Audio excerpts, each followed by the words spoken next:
ಸನ್ಮಾರ್ಗ election ಬುಲೆಟಿನ್ಗೆ ಸ್ವಾಗತ. ನಾನು ಶಂಶೀರ್ ಬುಡೋಳಿ. ನಮ್ಮ ದೇಶದಲ್ಲಿ ಕೆಲವೊಂದು ರಾಜ್ಯಗಳಲ್ಲಿ ವಿಧಾನಸಭಾ ಚುನಾವಣೆ ಹಾಗೂ ಕೆಲವೊಂದು ಕಡೆ ಉಪಚುನಾವಣೆ ಕೂಡ ನಡೀತಾ ಇದೆ. ನಮ್ಮ ದೇಶದ ಕೇರಳ ರಾಜ್ಯ, ಅಸ್ಸಾಂ ಹಾಗೂ ಕೇಂದ್ರಾಡಳಿತ ರಾಜ್ಯವಾಗಿರುವಂತಹ ಪುದುಚೇರಿಯಲ್ಲಿ ವಿಧಾನಸಭಾ ಚುನಾವಣೆಗೆ ಮತದಾನ ಇವತ್ತು ಬೆಳಗ್ಗೆ 7 ಗಂಟೆಯಿಂದ ಆರಂಭ ಆಗಿರುವಂಥದ್ದು. ಅದರ ಜೊತೆಗೆ ಕರ್ನಾಟಕದ 2 ವಿಧಾನಸಭಾ ಕ್ಷೇತ್ರಗಳಲ್ಲಿ ಉಪಚುನಾವಣೆಯ ಮತದಾನ ಇವತ್ತು ಬೆಳಿಗ್ಗೆಯಿಂದ ಆರಂಭ ಆಗಿರುವಂಥದ್ದು.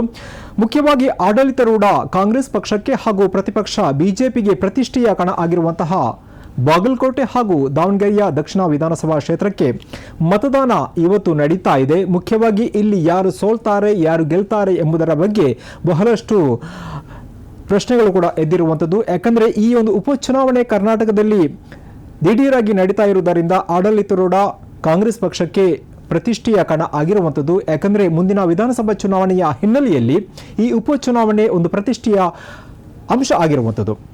ಇತ್ತ ಕರ್ನಾಟಕ ಹಾಗೂ ಕೇರಳ ಗಡಿ ಭಾಗದಲ್ಲಿ ಮಂಜೇಶ್ವರ ಹಾಗೂ ಕಾಸರಗೋಡು ಜಿಲ್ಲೆಗಳಲ್ಲಿ ಕೂಡ ವಿಧಾನಸಭಾ ಚುನಾವಣೆ ನಡೆಯುತ್ತೆ. ಮುಖ್ಯವಾಗಿ ಕೇರಳ ರಾಜ್ಯದಲ್ಲಿ 140 ವಿಧಾನಸಭಾ ಕ್ಷೇತ್ರಗಳಿಗೆ ಇವತ್ತು ಚುನಾವಣೆಯ ಹಿನ್ನೆಲೆಯಲ್ಲಿ ಮತದಾನ ನಡೀತಾ ಇದೆ. ಇವತ್ತು ಬೆಳಗ್ಗೆಯಿಂದ ಮತದಾನ ಆರಂಭ ಆಗಿರುವಂಥದ್ದು. ಇಲ್ಲಿ ಕೂಡ ಕರ್ನಾಟಕ ಹಾಗೂ ಕೇರಳಕ್ಕೆ ಗಡಿಭಾಗದಲ್ಲಿರುವಂತಹ ಮಂಜೇಶ್ವರ ಹಾಗೂ ಕಾಸರಗೋಡು ಜಿಲ್ಲೆಗಳಲ್ಲಿ ಕೂಡ ಒಂದು ಪ್ರತಿಷ್ಠೆಯ ಚುನಾವಣೆ ಅಂತಾನೆ ಭಾವಿಸಲಾಗಿದೆ. ಇಲ್ಲಿ ಕೂಡ ಕನ್ನಡಿಗರು ಇರುವಂಥದ್ದು. ಹೀಗಾಗಿ ಕೇರಳ ರಾಜ್ಯದಲ್ಲಿ ನಡೀತಾ ಇರುವಂತಹ ವಿಧಾನಸಭಾ ಚುನಾವಣೆ ಇರಬಹುದು ಹಾಗೂ ಕರ್ನಾಟಕದಲ್ಲಿ ಬಾಗಲಕೋಟೆ ಹಾಗೂ ದಾವಣಗೆರೆ ದಕ್ಷಿಣ ವಿಧಾನಸಭಾ ಕ್ಷೇತ್ರಕ್ಕೆ ನಡೀತಾ ಇರುವ ಉಪಚುನಾವಣೆ ಬಹಳಷ್ಟು ಗಂಭೀರ ಸ್ವರೂಪವನ್ನು ಹಾಗೂ ಪ್ರತಿಷ್ಠೆಯ ಕಣ ಎಂದೇ ಬಿಂಬಿಸಲಾಗಿರುವಂಥದ್ದು. ಕೇರಳ ವಿಧಾನಸಭಾ ಚುನಾವಣೆಯ ಪ್ರಯುಕ್ತ ಕಾಸರಗೋಡು ಹಾಗೂ ಮಂಜೇಶ್ವರದಲ್ಲಿ ನಡೀತಾ ಇರುವಂತಹ ವಿಧಾನಸಭಾ ಚುನಾವಣೆಯ ಕ್ಷೇತ್ರಕ್ಕೆ ನಮ್ಮ ಪ್ರತಿನಿಧಿ ನ್ಯೂಸ್ ಎಡಿಟರ್ ಆರ್ ಎ ಲೋಹಣಿ ಅವರು ಹೋಗಿದ್ದಾರೆ. ಅಲ್ಲಿನ ಹೆಚ್ಚಿನ ಮಾಹಿತಿಯನ್ನು ಅವರು ಕೂಡ ನೀಡ್ತಾರೆ. ಅವರು ಅಲ್ಲಿನ ಚುನಾವಣೆಯ ಮತದಾನ ಹೇಗೆ ನಡೀತಾ ಇದೆ, ಅಲ್ಲಿನ ಬಂದೋಬಸ್ತ್ ಹೇಗಿದೆ, ಈ ಎಲ್ಲದರ ಮಾಹಿತಿಯನ್ನು ಅವರು ಈಗ ನೀಡ್ತಾರೆ. Thank you Shamsheer Budoli. ನಾವೀಗ ಮಂಜೇಶ್ವರ ವಿಧಾನಸಭಾ ಕ್ಷೇತ್ರದ ಬಡಾಜೆ ಎಂಬಲ್ಲಿದ್ದೇವೆ. ಬಡಾಜೆ ಅನ್ನೋದು ಅಶ್ರಫ್ರವರು ಮತ ಚಲಾಯಿಸುವ ಕ್ಷೇತ್ರ. ಸೊ ಇಲ್ಲಿ ಹೇಗಿದೆ ಸರ್ವೆ ಮಾಡ್ತಾ ಇದ್ವಿ. ಜನರು ಸಹಜವಾಗಿ ಮತ ಚಲಾಯಿಸಿ ಹೋಗ್ತಾ ಇದ್ದಾರೆ. ಇದರ ವಿಶೇಷ ಅಂದರೆ ನಾವು ಕರ್ನಾಟಕದಲ್ಲಿ ಅಥವಾ ಮಂಗಳೂರಿನಲ್ಲಿ ಕಾಣುವ ಉದ್ರಿಕ್ತ ಸ್ಥಿತಿ ಅಂತ ಅಂಥದ್ದನ್ನು ಕಾಣುವುದಿಲ್ಲ. ಹಾಗೆ ಮಂಜೇಶ್ವರ ಎನ್ನುವುದು 2,30,000ಕ್ಕಿಂತ ಹೆಚ್ಚು ಮತದಾರರನ್ನು ಹೊಂದಿರುವ ಕೇರಳದ ದೊಡ್ಡ ಮತಕ್ಷೇತ್ರಗಳಲ್ಲಿ ಒಂದು ಅಂತ ಪರಿಗಣಿತವಾಗ್ತದೆ. ಇಡೀ ಕೇರಳದಲ್ಲಿ LDF UDF ಹೋರಾಟಗಳು ಇದ್ದರೂ ಕೂಡ ಮಂಜೇಶ್ವರಕ್ಕೆ ಬರುವುದಾದರೆ ಇಲ್ಲಿ LDF ಸೀಮಿತವಾಗ್ತದೆ, ಅಂದರೆ ಅದು ನಿಮಿತ್ತ ಮಾತ್ರವಾಗಿರ್ತದೆ. ಇಲ್ಲಿ ಹೋರಾಟ ಇರುವುದು BJP ಮತ್ತು UDFನಲ್ಲಿ ಆಗಿರ್ತದೆ. ಮುಸ್ಲಿಂ ಲೀಗಿನ ಅಶ್ರಫ್ರವರು ಸ್ಪರ್ಧಾ ಕಣದಲ್ಲಿದ್ದಾರೆ. ಕಳೆದ ಚುನಾವಣೆಯಲ್ಲಿ ಕೇವಲ 744 ಓಟುಗಳ ಅಂತರದಲ್ಲಿ ಇವರು ಗೆಲುವು ಸಾಧಿಸಿದರು.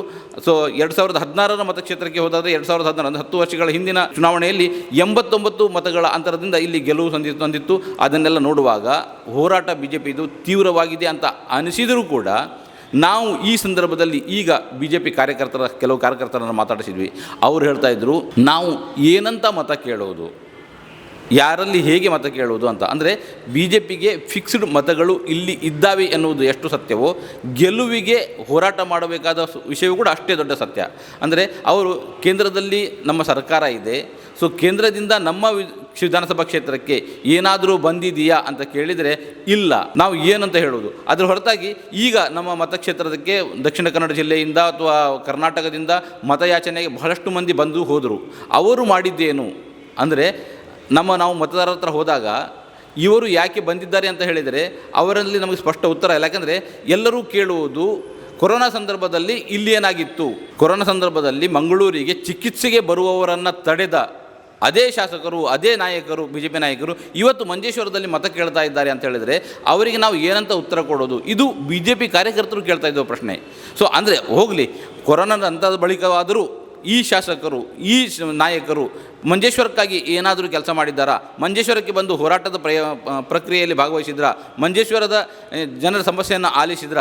ಒಂದು, ಇಲ್ಲಿ ಸ್ಪರ್ಧಿಸಿರುವ ಅಭ್ಯರ್ಥಿ ಜನರೊಂದಿಗೆ ಇರಲಿಲ್ಲ. 5 ವರ್ಷಗಳ ಹಿಂದೆ ಬಂದು ಹೋದವರು ಮತ್ತೆ 5 ವರ್ಷಗಳ ನಂತರ ಬಂದರು. ಇದು ಹೇಗಾದರೂ ನಿಭಾಯಿಸ್ಕೊಳ್ಬೇಕಂದ್ರೆ ಅವರಿಗಾಗಿ ಮತ ಕೇಳಲು ಬಂದವರು ಕೂಡ ಅಂಥವರೇ. ಮಂಜೇಶ್ವರಕ್ಕಾಗಿ ಸ್ಪಂದಿಸೋದಲ್ಲ ಅಂತ. ಮತ್ತೊಂದು ವಿಷಯ ಇದೆ, ಪ್ರಚಾರಕ್ಕೆ ಬಂದವರು ಭರಶೆಟ್ಟಿ ಆಗಿರಲಿ, ನಳಿನ್ ಕುಮಾರ್ ಕಟೀಲ್, ವೇದವಾಸ್ ಕಾಮತ್ ಆದಿಯಾಗಿ, ಹರೀಶ್ ಪೂಂಜಾ ಆದಿಯಾಗಿ ಯಾರೂ ಬಂದರು ಇದನ್ನು ಮಂಗಳೂರು ಮಾದರಿಯಾಗಿ ಮಾಡ್ತೇವೆ ಮಂಜೇಶ್ವರವನ್ನು ಅಂತ. ಅಂದರೆ ಯಾವ ರೀತಿಯ ಮಾದರಿ ಅಂತ ಕೇಳಿದರೆ ಅವರಿಗೆ ಅಲ್ಲಿ ಉತ್ತರ ಇಲ್ಲ. ಅಂದರೆ ಇಲ್ಲ, ಯಾಕಂದರೆ ಅಲ್ಲಿ ಕೋಮು ಸೌಹಾರ್ದವನ್ನು ಕದಡುವ ಪ್ರಯತ್ನಗಳು ಮಾಡಲಿಕ್ಕೆ ಸಾಧ್ಯ ಇಲ್ಲ. ಯಾಕಂದರೆ ಅಲ್ಲಿ ಹೋದ BJP ನಾಯಕರು ಅಲ್ಲಿ ಹೋಗಿ ಸೌಹಾರ್ದದ ಮಾತುಗಳನ್ನು ಆಡ್ತಾ ಇದ್ದರು. ನೀವು ನೆನಪಿಟ್ಕೊಳ್ಬೋದು, ಗಮನಿಸಬೇಕಾದ ಅಂಶ ಅಂತ ಹೇಳಿದರೆ, ಯಾರು ಮಂಗಳೂರಿನಲ್ಲಿ ನಿಂತುಕೊಂಡು ಇಲ್ಲಿ ಸೌಹಾರ್ದ ಕದಡುವ ಮಾತುಗಳನ್ನು ಆಡ್ತಾಯಿದ್ರು, ಇಲ್ಲಿ ಕೋಮುವಾದದ ಬಗ್ಗೆ ಹೆಚ್ಚು ಉದ್ರಿಕ್ತವಾದ ಮಾತುಗಳನ್ನು ಆಡ್ತಾಯಿದ್ರು, ಮಂಜೇಶ್ವರಕ್ಕೆ ಹೋದಾಗ ಅವರ ನಿಲುವು ಬದಲಾಗಿತ್ತು. ಅಂದರೆ ಮಂಜೇಶ್ವರದ ಜನರ ಮನಸ್ಥಿತಿ ಏನು ಅನ್ನೋದು ಇದು ಸ್ಪಷ್ಟಪಡಿಸ್ತಾ ಇದೆ. ಕೋಮುವಾದದ ಬಗ್ಗೆ ಮಾತನಾಡಿದರೆ ಜನ ಒಪ್ಪುವುದಿಲ್ಲ. ಅದನ್ನು ಅರ್ಥ ಮಾಡಿಕೊಂಡು ಇಲ್ಲಿಂದ ಹೋದವರು ಅಲ್ಲಿ ಮಾತಾಡ್ತಾ ಇದ್ದು. ಅಂದರೆ ಅವ್ರು ಹೇಳ್ತಾ ಇದ್ದರು, ಇಲ್ಲಿ ಕ್ರಿಶ್ಚಿಯನರಿಗೆ ಇರಲು ಭೂಮಿ ಇಲ್ಲ, ಕೊಡಲು ಭೂಮಿ ಇಲ್ಲ ಅಂತ ಅವರ ಪರವಾಗಿ ಅನುಕಂಪದ ಮಾತುಗಳನ್ನು ಆಡ್ತಾಯಿದ್ರು. ಮುಸ್ಲಿಮರು ಸಮಸ್ಯೆಯಲ್ಲಿದ್ದಾರೆ ಎಂಬ ಅನುಕಂಪದ ಮಾತುಗಳನ್ನು ಆಡ್ತಾಯಿದ್ರು. ಅಂದರೆ ಕೇವಲ ಈಗ ಫಿಕ್ಸ್ ಆಗಿರುವ BJPಯ ಮತಗಳ ಜೊತೆಗೆ ಇನ್ನೊಂದಿಷ್ಟು ಕ್ರೈಸ್ತರ, ಮುಸ್ಲಿಮರ ಮತಗಳು ಸೇರಿದರೆ ಮಾತ್ರ BJP ಗೆಲ್ಲಲಿಕ್ಕೆ ಸಾಧ್ಯ ಎನ್ನುವ ಸತ್ಯ ಅರಿತಿರುವ ಹಿನ್ನೆಲೆಯಲ್ಲಿ ಅವರು ಆಡುತ್ತಿದ್ದ ಮಾತು ಇದಾಗಿತ್ತು. ಇಲ್ಲಿ ಯಾವುದೇ ಅಲೆ ಎನ್ನುವುದು ಈವರೆಗೆ ಕೆಲಸ ಮಾಡಲಿಲ್ಲ. ಅಂದರೆ ಕೆಲವರು ಹೇಳ್ತಾರೆ ಮೋದಿ ಅಲೆ, ಕೆಲವರು ಹೇಳ್ತಾರೆ ಪಿಣರಾಯಿ ವಿಜಯನ್ ಅಲೆ. ಇಂತಹ ಅಲೆಗಳು ಮಂಜೇಶ್ವರಕ್ಕೆ ಬಂದಾಗ ನಿಲ್ಲಾಗ್ತವೆ, ಏನೂ ಕೆಲಸ ಮಾಡೋದಿಲ್ಲ. ಸೊ ಆದ್ದರಿಂದ ಇಲ್ಲಿ ವ್ಯಕ್ತಿ ಯಾರು ನಿಂತಿದ್ದಾನೆ, ಜನರ ಮನಸ್ಸನ್ನು ಹೇಗೆ ಗೆದ್ದಿದ್ದಾನೆ, ಜನರ ಮನಸ್ಸನ್ನು ಪರಿವರ್ತಿಸುವಲ್ಲಿ ಎಷ್ಟು ಸಫಲನಾಗಿದ್ದಾನೆ, ಅದು ಮಾತ್ರ ಮತವಾಗಿ ಪರಿವರ್ತದೆ ಹೊತ್ತು ಯಾವುದೇ ಅಲೆ, ಯಾವುದೇ ಕಲ್ಪನೆ, ಯಾವುದೇ ಭಾವನೆ ಇಲ್ಲಿ ಮತವಾಗಿ ತರಲಿಕ್ಕೆ ಸಾಧ್ಯ ಆಗೋದಿಲ್ಲ. ಸಾಮಾನ್ಯವಾಗಿ ಇಲ್ಲಿ 70ರಿಂದ 75% ಮತ ಆಗ್ತದೆ. ಸೊ ಮತ ಪ್ರಮಾಣ ಕಡಿಮೆಯಾದಷ್ಟು ಇದು ಈಗಿರುವ MLAಗೆ ಹಾನಿ ಉಂಟು ಮಾಡುವ ಸಾಧ್ಯತೆ ಇದೆ ಅಂತ ಕೂಡ ಹೇಳಲಾಗ್ತಾ ಇದೆ. ಮತ್ತೊಂದು ವಿಷಯ, ಗಮನಿಸಬೇಕಾದ ವಿಷಯ, ಇಡೀ ಕೇರಳದಲ್ಲಿ UDF LDF ಹಣಾಹಣಿಯಲ್ಲಿರ್ತವೆ. ಆದರೆ ಎಲ್ಲಿ BJP ಗೆಲ್ಲುವ ಸಾಧ್ಯತೆ ಇದೆಯೋ ಅಲ್ಲಿ ಅವರು ಪರಸ್ಪರ ಹೊಂದಾಣಿಕೆಯಲ್ಲಿರ್ತಾರೆ. ಇದು ನಾನು ಹೇಳ್ತಾ ಇರೋದಲ್ಲ, ಅಲ್ಲಿಯ BJPಯ ಕಾರ್ಯಕರ್ತರು ಹೇಳಿದ ಮಾತು, ಮತ್ತು ಇದಕ್ಕಿಂತ ಮೊದಲು ಸಹಜವಾಗಿ ನಮ್ಮ ಗಮನಕ್ಕೆ ಬಂದ ವಿಷಯ ಕೂಡ ಹೌದು ಅಂತ ಅನ್ನಿಸ್ತಾ ಇದೆ. ಸೊ ಎಲ್ಲರೂ ಪತ್ರಕರ್ತರು ಕೂಡ ಈ ವಿಷಯವನ್ನು ಒಪ್ಪಿಕೊಳ್ತಾರೆ. ಸೊ ಆದ್ದರಿಂದ ಮಂಜೇಶ್ವರದಲ್ಲಿ ಈ ವಿಷಯದಲ್ಲಿ ಇಂತಹ ಬೆಳವಣಿಗೆ ಆಗಿರುವ ಸಾಧ್ಯತೆ ಇದೆ ಅಂತ ಹೇಳಲಾಗ್ತದೆ. ಆದರೆ ಅದಕ್ಕೆ ಬೇಕಾದ ಅಧಿಕೃತ ಯಾವುದೇ ಪುರಾವೆಗಳು ನಮಗೆ ಸಿಕ್ಕಿಲ್ಲ. ಸೊ ಇದು ನಮಗೆ ದೊಡ್ಡ ಆತಂಕದ ವಿಷಯ ಅಂತ BJP ಕಾರ್ಯಕರ್ತರು ಹೇಳ್ತಾ ಇದ್ರು. ಇಂಥದ್ದೊಂದು ಬೆಳವಣಿಗೆ ನಡೀತದೆ ಇಲ್ಲಿ ಅಂತ. 2016ರಲ್ಲಿ ಗೆಲ್ಲಲಿಕ್ಕೆ ಸಾಧ್ಯವಾಗದ BJPಗೆ ಇನ್ನು ಮುಂದಿನದರಲ್ಲಿ ಗೆಲ್ಲಲು ಸಾಧ್ಯ ಆಗ್ತದೆ ಅಂತ ಅನಿಸುವುದಿಲ್ಲ ಅಂತ ಹೇಳುವವರು ಬಹಳಷ್ಟು ಜನ ಸಿಗ್ತಾರೆ. ಆದರೆ ನಾಯಕರೆನಿಸಿದವರು ಈ ಬಾರಿ ನಾವು ಗೆಲ್ತೇವೆ, ಗೆದ್ದು ತೋರಿಸ್ತೇವೆ ಅಂತ ಹೇಳುವವರು ನಮಗೆ ಸಿಗ್ತಾ ಇದ್ದಾರೆ. ಇನ್ನೊಂದು ಪ್ರಮುಖ ವಿಷಯ ಮಂಜೇಶ್ವರದ ವಿಷಯದಲ್ಲಿ ಮತದಾರರ ಮೇಲೆ ಪ್ರಭಾವ ಬೀರುವ ವಿಷಯ ಅಂದರೆ ಅನಿವಾಸಿ ಭಾರತೀಯರು. ಅನಿವಾಸಿ ಭಾರತೀಯರು ಒಗ್ಗಟ್ಟಾಗಿ ಯಾರ ಕಡೆ ವಾಲಿದ್ದಾರೆ ಅದು ಅಲ್ಲಿ ಪ್ರಭಾವ ಬೀರುತ್ತದೆ. ಯಾಕಂದರೆ ಮಂಜೇಶ್ವರ, ಉಪ್ಪಳ ಮತ್ತು ಕುಂಬಳೆ ಇವು ಅನಿವಾಸಿ ಭಾರತೀಯರು ಹೆಚ್ಚಾಗಿ ಇರುವ ಪ್ರದೇಶ. ಅಂದರೆ ವಿದೇಶಕ್ಕೆ ದುಡಿಯಲು ಹೋದವರು ಇರುವ ಪ್ರದೇಶ. ಈ ಪ್ರದೇಶದಲ್ಲಿ ಮತದಾರರು ಕೂಡ ಹೆಚ್ಚಿನ ಪ್ರಮಾಣದಲ್ಲಿ ಇದ್ದಾರೆ. ಸೊ ಆ ಕುಟುಂಬದವರು ಅಲ್ಲಿ ಕುಳಿತು ಯಾರಿಗೆ ಸಂದೇಶ ನೀಡ್ತಾರೆ ಅವರಿಗೆ ಮತ ಹಾಕ್ತಾರೆ. ಸೊ ಆ ವಿದೇಶದಲ್ಲಿರುವ ಮತದಾರರನ್ನ ಇಲ್ಲಿಯ ಪ್ರಭಾವಿತ ನಾಯಕ ಅಭ್ಯರ್ಥಿ ಹೇಗೆ ಪ್ರಭಾವ ಬೇರೆ ಇರ್ತಾನೆ ಅನ್ನೋದರ ಮೇಲೆ ಇಲ್ಲಿ ಮತಗಳು ಬದಲಾವಣೆ ಆಗುವ ಸಾಧ್ಯತೆ ಇದೆ. ಮತ್ತು ಇದಕ್ಕಿಂತ ಹೆಚ್ಚು ಜಾಗೃತ ಮತದಾರರು, ಅಂದರೆ ಕೇರಳದ ಮತದಾರರನ್ನ ಜಾಗೃತ ಮತದಾರ ಅಂತ ಹೇಳ್ತೇವೆ. ಯಾಕೆಂದರೆ ವಿದೇಶದಲ್ಲಿ ಇದ್ದವರು ಚುನಾವಣೆಯ ತಮ್ಮ ರಜೆ ಸಮಯವನ್ನು ಅಥವಾ ತಾವು ಸ್ವದೇಶಕ್ಕೆ ಬರುವ ತಮ್ಮ ತವರಿಗೆ ಬರುವ ಸಮಯವನ್ನು ಚುನಾವಣೆಗೆ ಪೂರಕವಾಗುವಂತೆ ಸಿದ್ಧಪಡಿಸಿ ಬರುವ ಹಲವು ಉದಾಹರಣೆಗಳನ್ನು ನಾವು ಈ ಹಿಂದೆ ಕಂಡಿದ್ದೇವೆ.